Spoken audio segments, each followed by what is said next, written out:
2 Timothy 2:15. Work hard so you can present yourself to God and receive his approval. Be a good worker, one who does not need to be ashamed and who correctly explains the word of truth. Welcome back to Maya Moments. It's Maya here. Thank you for tuning in. Today's episode is entitled, as you can see, It's a Different World. And that's because today we're going to be talking about college. If you're not already familiar with the show, there is an incredible show named It's a Different World, and it's one of my favorite shows.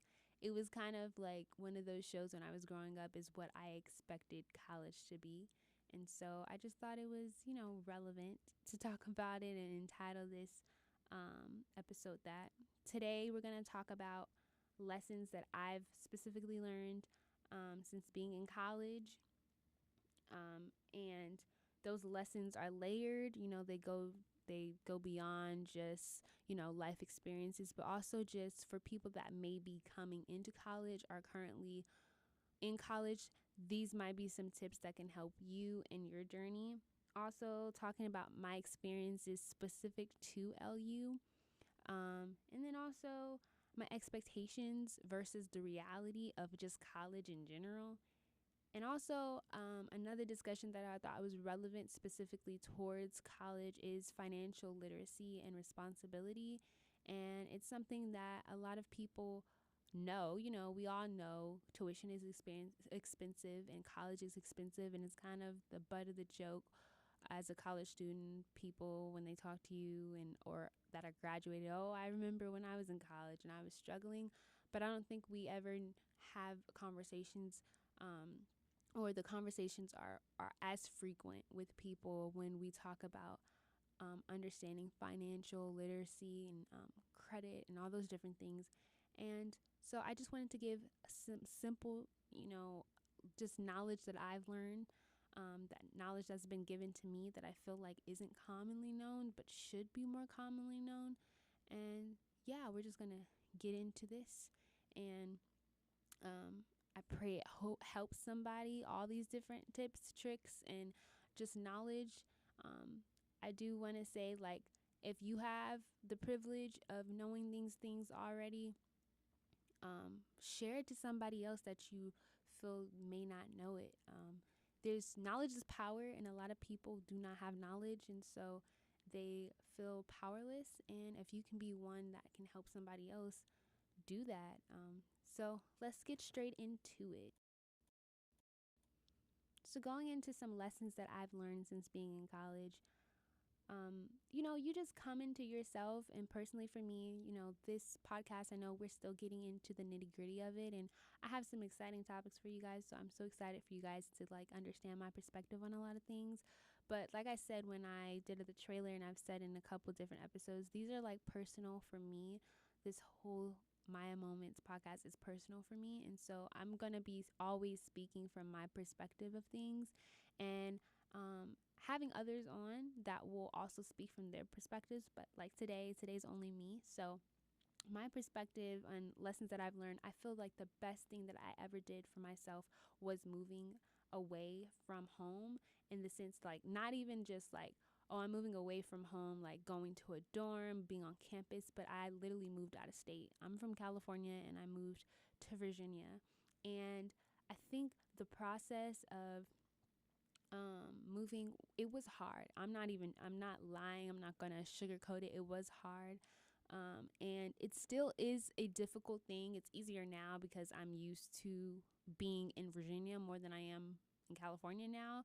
California's my home and I love it, and I always love going back to it. And I feel that that's going to be my residence once when I grow up. I'm going to stay there, and the family that I pray to have in the future, that's where we'll stay. But in this season of my life, I feel like staying there would have limited me in some forms or fashions. Not to say that I don't have the drive to push beyond those barriers that could have limited me.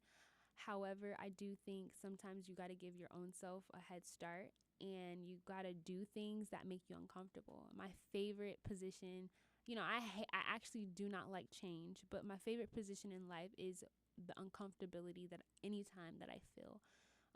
Uncomfortability for me has been a driving force. It motivates me and helps me to know that I'm growing. If you're uncomfortable, you're usually in a growth process. And so embrace it. I've learned to just embrace it. I hate the change that usually comes with it. Well, I don't usually hate the change, like the outcome, but I hate the changing process.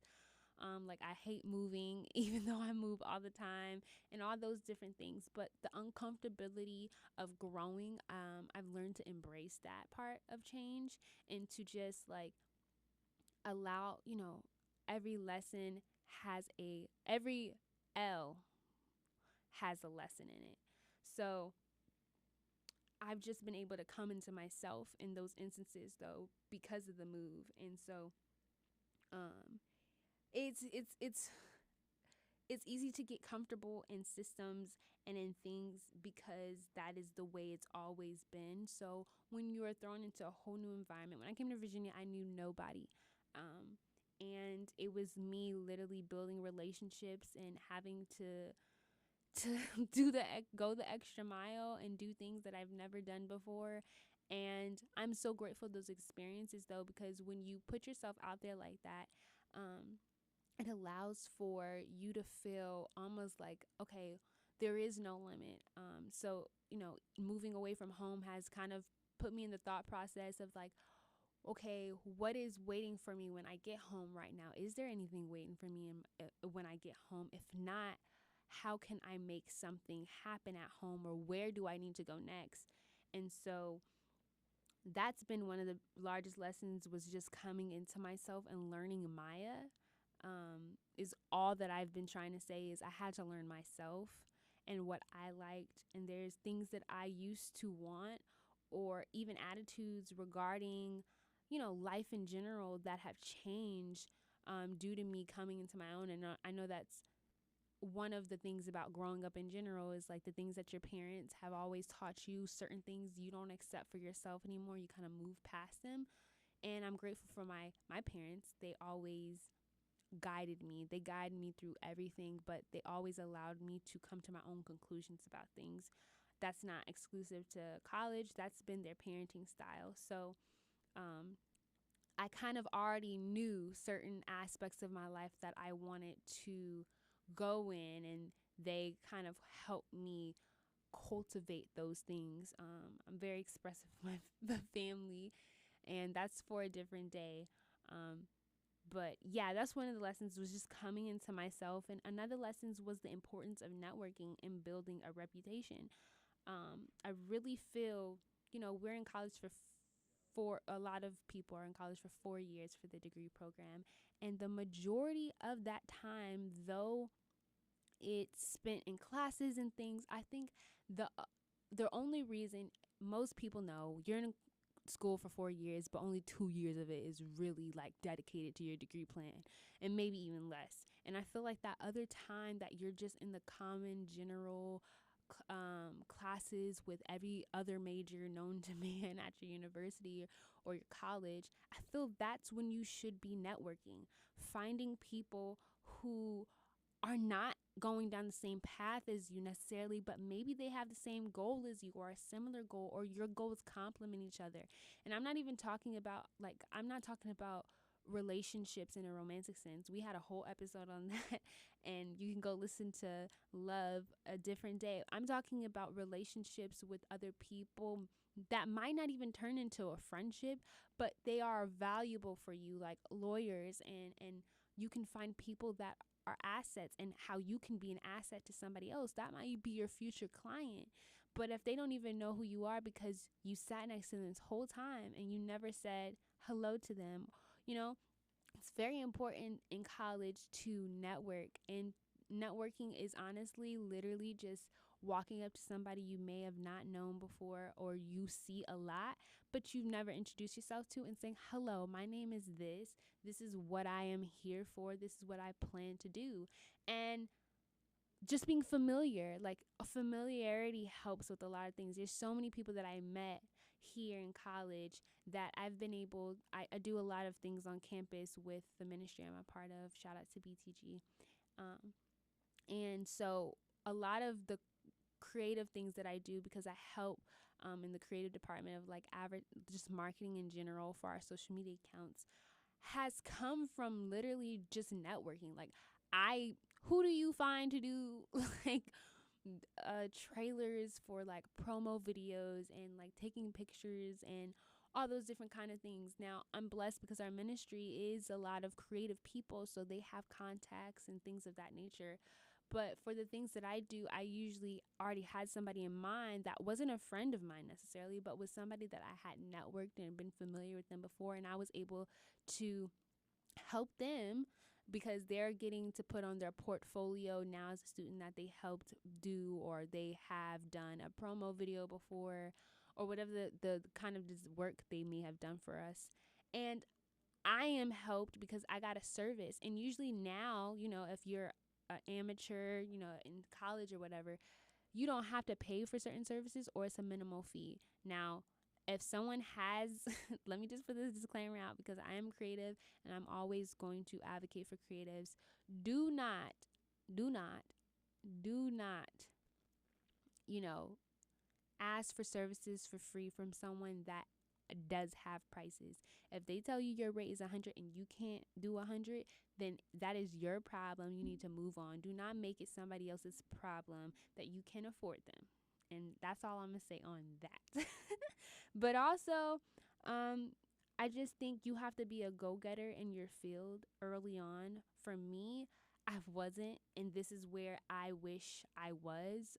It was a mistake that I learned, and I hope I can help somebody else. I am a theater major. I don't know if I said that before, but I'm a theatrical arts performance major, which basically just means I'm getting a degree in acting on the theater stage. But it just helps to put your foot in. I don't know if I've said this also before, but I am an actress and I do love acting, and I plan to act prayerfully on Broadway and do a lot of film work and TV, and hopefully one day direct and write. Those are all amazing things that I would love to do. And so, getting in my degree program, my first year, I was able to find people that I personally, on a personal level, connected with, but we were all in different fields. None of the people that I'm friends with, and these are my friends to this day, but I'm really only the theater major in the group. And so I spent a lot of my time socializing, and I have a great social life, but I came into my sophomore year and I didn't know anybody in my theater department. Like, I didn't have any friends. I really didn't know anybody. And it was kind of like an aha moment for me because I was, like, wow, I don't know all these people, and I could have spent some time with them, but I never thought about it, and I just wish I would have thought about it. So make sure that early on in your field, especially as a freshman coming in, or someone, like, even if you're a senior now, I know a lot of seniors, they're in the attitude like, I'm just trying to graduate. But if you can, like, try to make connections within your own field, because it is beneficial to have people that that you study with. Like, a lot of universities, I know here at LU and other other schools that are elite, like a Yale or Harvard, or not elite, but it's kind of like, oh, they went to the same college as me. I'm more proactive to help them than somebody that I don't know. It just builds that relationship of familiarity, like I said before. And also, it's who you know, not what you know. I say this all the time. There's so many doors that open on your behalf, and there's so many things that you can benefit from and can help other people benefit if you know the right person. And it's legit just knowing the right people.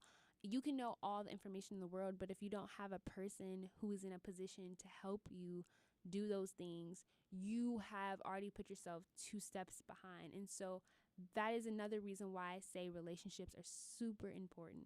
make sure you're networking, make sure you're talking to people, and you're not, and I'm gonna say it again, not just people in your degree form. Like I talked about people in your degree plan, your DCP, who are doing what they are doing, but also network with other people who aren't, because you never know. You literally never know. Like I've met so many people, and they have all been they've helped me, and I've been able to help some people, and they're not in my degree, but they were helpful. So network, please, please, please, please. Now, something that I did also want to touch on was expectations versus reality.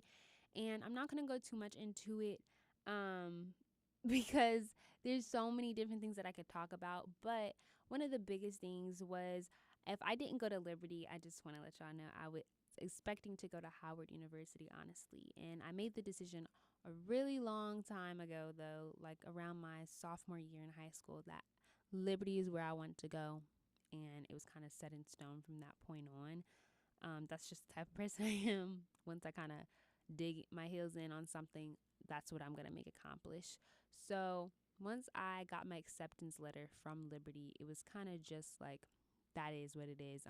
I didn't even think about anything else. But had I not been accepted to Liberty, or if circumstances were different, Howard was the other university where I wanted to go to. And just referencing again, like I said, Different World, if you're not familiar with it, it is about an HBCU. And I have always dreamed about going to an HBCU, just the culture and so many things that are just so attractive to me about HBCUs. And so that's one of the main reasons why Howard was somewhere that where I always wanted to go.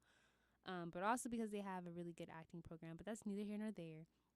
But one of the expectations that I had in coming to Liberty versus going to, Howard or any other HBCU, was that I wouldn't be able to have that kind of like Black experience, feeling like I would have to assimilate in some type of form or fashion. And that kind of like um that side of myself would not be nourished, or like I just wouldn't cultivate that part of me. And contrary to that expectation, it actually was the total opposite.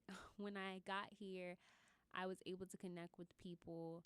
Like I said, shout out to my BTG family, and just also just friends in general who are not afraid of being Black. And I apologize to people that aren't Black. Actually, I don't apologize. I'm gonna be real with you, but I, I I am a Black woman, and so it's something that is very relevant to me. It's something that you cannot just glance over, and I'm unashamed about it. And I think a lot of times we are societally, culturally shamed into feeling like it's like not okay to state the obvious when it comes to race. Like I'm Black, and my origins I'm not even too sure about. A lot of my friends do know where they come from, have Caribbean backgrounds. For me, it's kind of ambiguous. I'm not sure about it. And even if I did get a DNA test, it would tell me some origins, but it wouldn't be completely concretely honest. So it's just something that I've given to God about that kind of side of myself. But ultimately speaking about this expectation, I didn't expect to cultivate my Black experience here, but like contrary to that, I actually don't feel like I've missed out on so much due to the experience that I have on here. And I've just been able to like have a group of Black, successful, thoughtful, mindful, leaders, like future leaders, future creatives, be a part of the people that I call now family, and do life with them. And it's been amazing. It's a roller coaster when you're dealing with a lot of people, but it's been an amazing journey for the most part. And I'm so thankful for the experiences that I've been able to cultivate with them, and being, just unashamed of like the culture that we have, and just like the people that we are. And so, yeah, that was one of the main expectations that I had. versus reality that actually came true. One of the expectations that I think became relevant to Liberty being a PWI, if you're not familiar with the acronym, means predominantly white institution. But I just expected. I don't know if I expected anything, if I'm being completely honest, other than what I'm used to. And so one of the expectations versus reality that I actually did encounter was culture shock. Now I'm from California, so California, in the part of California that I am from, I'm originally from the Bay Area, and that's where I stay now. My family, where we stay now, but a good chunk of my life, from about 12 to when I graduated was 18, so like 12 to 17, I lived in Lathrop Manteca area of California. Shout out to them, because that's my other home or whatever. That's my heart, and I love it there so much. But it's part of the valley, the suburbs, and it's so culturally diverse, guys, like so culturally diverse. And that doesn't mean like we don't deal with ignorance in California or any of that, but it's just so diverse, like so many different religions, so many different skin tones and languages and cultures represented, so much different food and just music and everything, like anything you can think of we had there. Especially like Pacific Islanders andIndi, Pakistani, Afghani, black, white, Mexican. It was a lot of that. And so,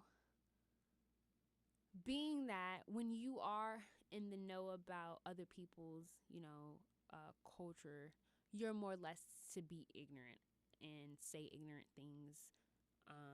So, there's that.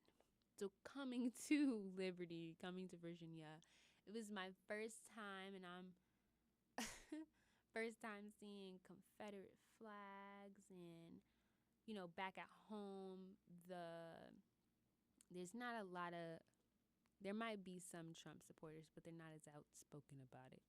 And here is like a lot of specifically at Liberty too. It's like there's a certain subsection of our culture on campus that is literally like Trump supporters. And so it was a lot of culture shock. I'm just going to be completely honest. Also conservative.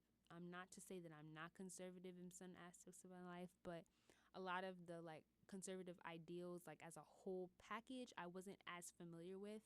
And so it was a lot of culture shock. And I was just like, man, what is this? What is this? Like, y'all don't have no ethnic food out here that's good, I am tired. The food was the main thing for me, honestly, because I love me some Mexican food, but I also love Indian food and like some, Filipino food. And I'm used to having so many options, like whatever I want, I can have. Chinese food, even, like basic stuff for me. And it just wasn't available to me. And I never thought about it, thought to think about it until I was in the midst of everything. So it gave me a different level of appreciation for home, like a different, like my deep love for California and not just any California. I'm talking about the Bay Area and the Valley is deep. Okay. Northern California is the best. If you've never been to Bay Area, go to the Bay Area. Next time you say, oh, I want to go to California, I need you to get LA out of your mind. I need you to get SoCal out of your mind. Okay, we're pretty too. We got it too. Come to NorCal, okay?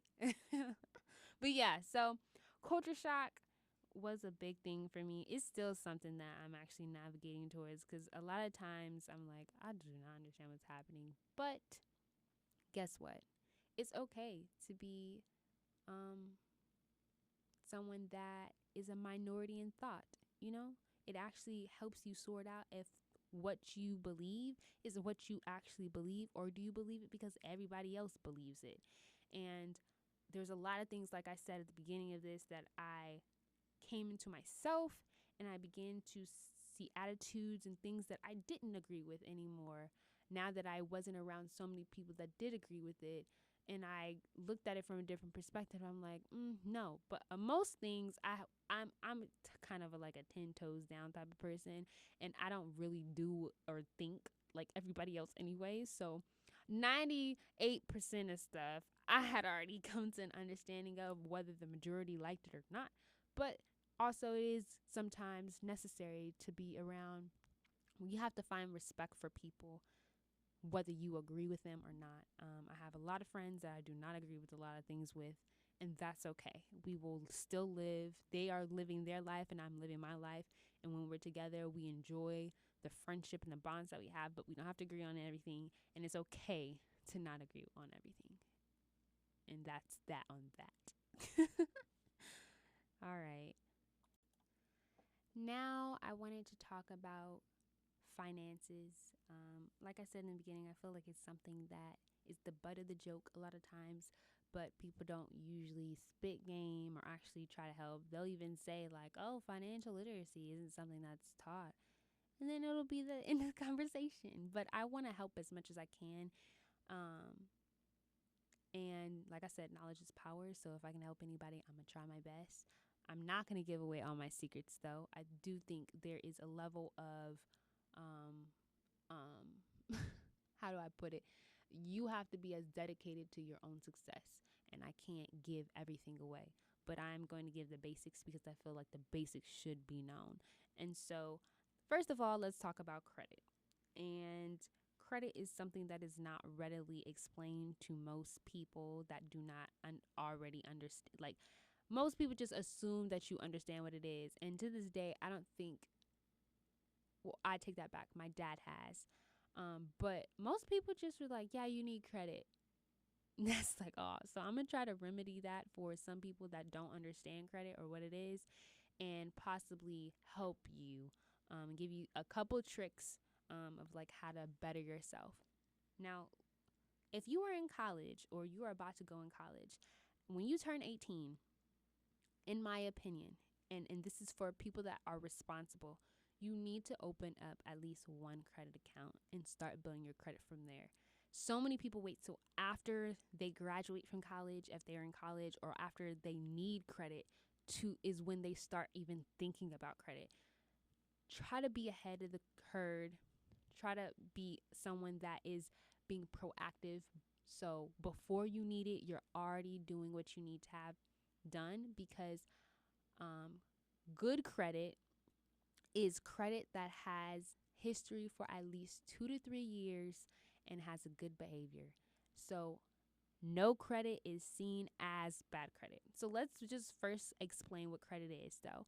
Now, I don't have a concrete definition for it, but I'm going to give you an analogy of what it is. Basically, it's me, right? And I say, hey, well, you tell me. Well, actually, I'll put it this way. So 2 people, A and B. A says, hey, I see that you don't have any credit, or I see you have this amount of credit, and I want to lend you some money, but you have to pay it back to me. And B says, okay, you're right. I do not have any credit, or, for this scenario, you don't have credit. So B, I don't have credit. How much are you going to lend to me? And person A says, okay, I'll lend you $20. I need you to pay me at least $1 a month on the first of every month. We'll just say the first, so it's simple terms. And B says, okay, $20, great. I'll make sure I pay at least on the first of every month $1. So what happens with credit is person A, who is a lender in this type of situation, is now reporting to bureaus, which is TransUnion, Equifax, and Experian. Those are the 3 different credit bureaus. They hold the information regarding, do you pay on time, and do you pay at least your minimum? So in this case of A and B, the lender, A, told the borrower, B, I need you to pay me at least $1 once a month on the first in this case. So now, over however amount of long I have that credit line open, you need to make sure you pay at least your $1 on the first of every month. Also, the minimum is $1. She said she needs at least $1. but that does not mean only pay them $1 if you've spent more than $1. So do you get where I'm going with it? Basically, credit is just a record keeping of your behavior as an individual. Do you pay back on time? Do you pay above or just the minimum, or do you pay below the minimum? It's kind of like when I tell you something, do you actually listen and do what I asked you to do? Basically. So, like I said before, as soon as you turn 18, in my opinion, you should open at least one credit account, at least one. And if you don't feel like you're financially responsible enough, I wish I could suggest people to have their parents do it for them. But in a lot of situations, I found people that are older actually take advantage of kids and are opening electric bills and all kinds of different bills in their kids' social security numbers and ruining their credit early. So I'm just going to ask, for people that have responsible parents that could open up your first credit account and then let them have your card if you feel that they're responsible and they're not going to, do things without having your permission first, and say, hey, mom, I'm trying to build my credit. Will you help me? I'm going to give you my card. And, that kind of help where buy a candy bar once a month or buy, depending on your limit that you have, you know, do it that way. So I said a limit. What is a limit? A limit is the maximum amount of a credit line that a credit bureau gives you. So there's all kinds of credit bureau. Not bureau, a lender. I'm sorry. So any lender is going to extend to an individual how much money they say they're going to allow you to spend with them, like on credit. Like, you don't have to pay for it right now, but you're going to pay it back at some point, and this is how much I'm going to advance you, basically. So in a lender A B situation, right, it was $20. Now, a trick and tip: you always want to stay below 10%, really, but at the most, do not spend over 30% of whatever your credit limit is. So that means take a calculator. So for $20, right, what is 30% of $20? So you just take 0.3, multiply it by 20, it gives you 6. So in this type of situation, person B, even though he has a $20 limit, should not spend more than $6.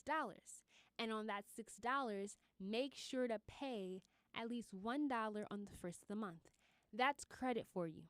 It's literally that. It's more complicated than that, but that's the basics of credit. And there's so many tips and secrets to it. But if you get the first thing you want to do is just put yourself out there. Go somewhere. I recommend for college students, Discover It Chrome card, I think it's called. That was the first credit card that I ever got. Or do some research and say, what's the best credit cards for building credit? Or a college student building credit. If you're a college student, like I said, this is for us college students. So the credit card that I recommend for your first card is Discover It Chrome card. They're great, and they also give you money back on your statement if you have good grades, as a reward. Like, they just give you money, and it's a great card because it gives you cash back as well. So if you understand how cash back works, when you spend something at certain restaurants and stuff, they have amount of percentage or amount of money they'll give you for using that card at this particular retail or restaurant or whatnot. So yeah, like I said, open that up at least one credit account. Use it once a month on something is my suggestion. On something small, usually a good I think most people that have no credit, that are trying to build credit, that are like college students, they usually give you about a $200 credit limit, right? So like I said, do the math. So if I'm trying to stay under 30% of 200, you want to stay under $60. So that's fill up your tank with some gas, or go to, the store and buy some groceries with the card, so that you're using it. And that's how you build the history, is by using it. And then whatever they say your minimum is, usually a minimum for something like $200 is like, pay like anywhere from $10 to $20 is your minimum payment. Always pay above the minimum. But if you cannot pay above the minimum, pay at least the minimum. So let's say I spent the $60. I spent up to the 30% of the $60, and I'm going to pay back the $60 in full and just pay it all off.